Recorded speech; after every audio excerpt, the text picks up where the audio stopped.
Gue minasan, welcome back again with Mr. K di sini. Oke, hari ini Mr. K bakal bahas topik yang sangat menarik karena seperti judul videonya, di mana kita bakal coba ngebongkar tentang kemungkinan kekuatan buah iblis milik The Next Gorose Saint Vigarland Garling. Hal ini juga bakal mengungkap bagaimana hubungan antara Garling dan Seng sebagai sesama anggota Vigarland. Bingung kan? Apakah benar Seng itu anaknya Garling atau kayak apa sih sebenarnya? So, tanpa banyak cing-cing cuing gak jelas, monggo enjoy the kontennya ge, let's go. Satu-satunya clue yang kita punya untuk ngebongkar kekuatan dari Saint Vigarland Garling, ya apalagi kalau bukan semua tetua Gorose sejauh ini diketahui memiliki kekuatan yang berhubungan dengan buah iblis mythical Zoan kan? Mulai dari Saint Jai Garcia Saturn yang namanya dikenalkan lagi sebagai Gyuki yang merupakan campuran dari lembu dan laba-laba. Terus Saint Marcus Mars diperkenalkan kembali sebagai Itsuma Ade, sebuah burung mitologi yang cukup aneh. Ada juga Saint Ethan Baron Venus Jiro ya, yang diperkenalkan kembali sebagai Bakotsu, yokai yang lahir setelah seekor kuda dibakar hingga mati. Lanjut, Saint Topman Warkuri yang dikenal sebagai Fengsi dan muncul dengan wujud babi hutan raksasa dengan gading yang sangat besar. Sampai yang terakhir ada Saint Jupiter yang punya wujud semacam cacing besar. Nah, sekarang pertanyaannya, kalau Vigarland Garling gabung ke mereka, apa dia juga bakal punya mythical Zoan? Dan kalau iya, kemungkinannya dia dapat Zoan apa? Yang paling menarik nih ya, ada banyak pendapat yang bilang kalau Garling bisa jadi Fenrir, serigala mitologi Norse yang super legendaris. Kau bisa? Simpelnya, Garling yang kita tahu dari kata Vegar di bahasa Greek ya berarti bulan. Berarti Garling itu bulan, dan bulan itu bisa disambungkan ke werewolf. Kenapa gitu? Soalnya Fenrir itu sosok serigala raksasa dalam mitologi Norse yang punya peran gede di Ragnarok alias kiamat versi mereka. Garling sendiri punya vibe yang pas banget buat peran ini. Apalagi kalau kita lihat koneksi simboliknya re. Fenrir punya dua anak, Skull dan Hati. Fenrir itu simbol dari kekuatan yang destruktif tapi tak terhindarkan. Saturn ya, salah satu Gorose punya satelit bernama Fenrir. Kebetulan? Gak mungkin re. Dalam mitologi, Fenrir adalah anak dari Loki dan Angborda, dua sosok penting dalam mitologi Norse. Fenrir dirantai oleh para dewa karena kekuatannya luar biasa. Tapi ada ramalan kalau dia bakal bebas saat Ragnarok dan membunuh Odin, pemimpin para dewa. Jadi kalau Garling benar-benar punya Zoan Fenrir, ini bisa jadi simbol kehancuran yang bakal mengguncang pemerintahan dunia. Kenapa ya? Tadi Mr. K bisa yakin kalau satunya diketahui punya satelit bernama Fenrir bukan kebetulan. Ya karena faktanya siapa orang yang dilantik dan ditunjuk buat gantiin Saint Saturn. Yaps, benar sekali, Saint Vigarland Garling lah yang udah dikonfirmasi buat ngisi kekosongan yang ada di Gorose. Yang menarik ya, pas momen ini kejadian ya, ada juga satelit baru yang menggantikan Vegapunk. Kesan penggantian ini bisa jadi petunjuk kalau Garling dapat mythical Zoan Fenrir buat ngisi posisi yang lebih kuat. Sebenarnya ya, ada teori lain yang banyak diomongin di Twitter, di mana ada kemungkinan lain untuk cara Garling mendapatkan tambahan kekuatan, yaitu pact dengan iblis laut atau yang berarti ngebuat kesepakatan dan deal dengan iblis. Yang mana iblis yang dimaksud di sini siapa lagi kalau bukan sosok Imsama itu sendiri.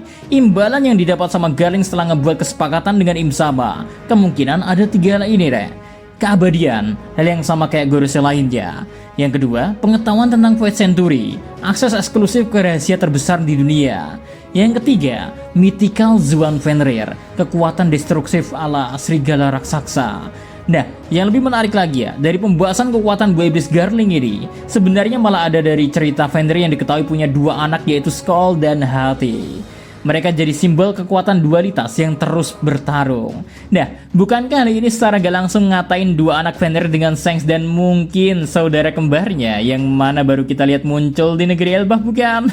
Singkatnya, Seng ini bisa banget diibaratkan sebagai Skull yang dalam mitologi Norse ya dikenal sebagai serigala yang ngejar matahari. Kenapa? Karena Sengs punya koneksi kuat dengan Sun God Nika. Dia juga ngasih buah iblis ke Luffy dan ngidupin kembali takdir dari Joy Boy. Sengs juga selalu menjaga matahari ini biar terus bersinar. Ingat kan peran Sengs yang dianggap sebagai penjaga sampai dia ngerasa bakal ada satu orang yang cocok untuk mendapatkan harta karun itu. Ya, ini jadi bukti dari Sengs yang selalu ngejaga Aur Bakasencho. Terus dalam mitologi ya, Skull mengejar kereta matahari yang dikendarai Dewi Sol. Ketika dia berhasil menangkapnya, itu jadi salah satu tanda Ragnarok. Jadi simbolisme ini cocok banget dengan Sengs yang mengejar cahaya untuk melindungi dunia dari kegelapan.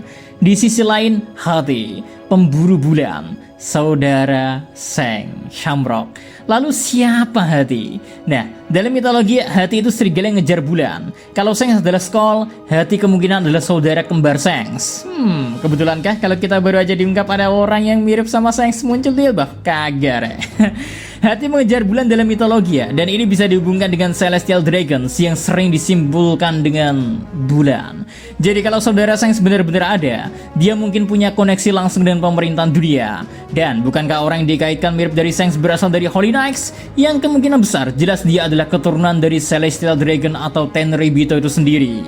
Dulu ya, Garling adalah juara di God Valley. Sekarang dia jadi salah satu Gorose. Kalau dia benar-benar punya mythical zone Fenrir, ini ngejelasin kenapa dia punya aura yang menyeramkan tapi penuh karisma. Lebih jauh ya, simbolisme Skull dan Hati ini gak cuma simbol dualitas, tapi juga perjuangan abadi antara dua kekuatan, yaitu Tenryubito Asu atau pemerintahan dunia dan klan D itu sendiri. Skull atau yang kita anggap aja Shanks sebagai yang ngejar matahari, merepresentasikan kebangkitan Joy Boy, sedangkan Hati yang berarti kembaran dari Shanks yang ngejar bulan, melambangkan kekuatan kegelapan yang dimiliki oleh pihak pemerintahan dunia atau para Tenryubito. Konflik keluarga ini jadi tema yang cukup menarik Shanks ikut ke dalamnya, karena ada kemungkinannya Garling ninggalin Shanks Skull di God Valley, sementara dia cuma ngerawat satu anak lainnya, Hati. Ini juga didukung oleh detail kecil kayak motif matahari dan bulan di baju bayi Shanks. Shanks yang dibesarkan bajak laut Roger jadi pengejar matahari, saudara Shanks yang dibesarkan oleh Tenryubito jadi pengejar bulan. Dua anak ini jelas punya jalan hidup yang bertolak belakang, tapi tetap terhubung oleh nasib mereka sebagai anak dari Vigarland Garling. Tapi yang menarik di dalam mitologinya sendiri ya, Fenrir dirantai dengan tali ajaib bernama Gleipnir, tapi ramalan menyebut dia akan bebas di Ragnarok. Kalau Garling punya Zuan ini ya, dia mungkin juga terikat oleh sistem pemerintahan dunia, tapi pada akhirnya akan bebas untuk menghancurkan mereka. Nah, mungkinkah itu juga yang akan terjadi dan dilakukan Garling ke depannya? Mungkinkah keluarga Vigarland malah menjadi pemberontak, atau malah hal itu nantinya cukup direpresentasikan oleh Shanks yang kita harus tunggu konfirmasi apakah dia emang memiliki darah Vigarland atau enggak? Gimana menurut kalian, Re? Apakah ada ide yang punya teori sendiri tentang kemungkinan buah iblis yang dimakan oleh the next tetua Gorose satu ini? Karena jelas Garling akan menjadi ancaman berikutnya dalam cerita One Piece itu sendiri, Re. Makanya menarik untuk kita tunggu apa yang terjadi selanjutnya di Pulau Elbaf. Karena kalau ngelihat sejauh ini ya, yang terjadi ya, harusnya cepat atau lambat Garling pun akan segera terlibat lah ya, mengingat Shanks dan orang yang mirip sama dirinya ternyata terhubung di negeri para raksasa ini. So, segitu dulu aja terkait konten 3 kali ini, Re. So, see you again next time. Adios, stay sharing one, salam Haniberia.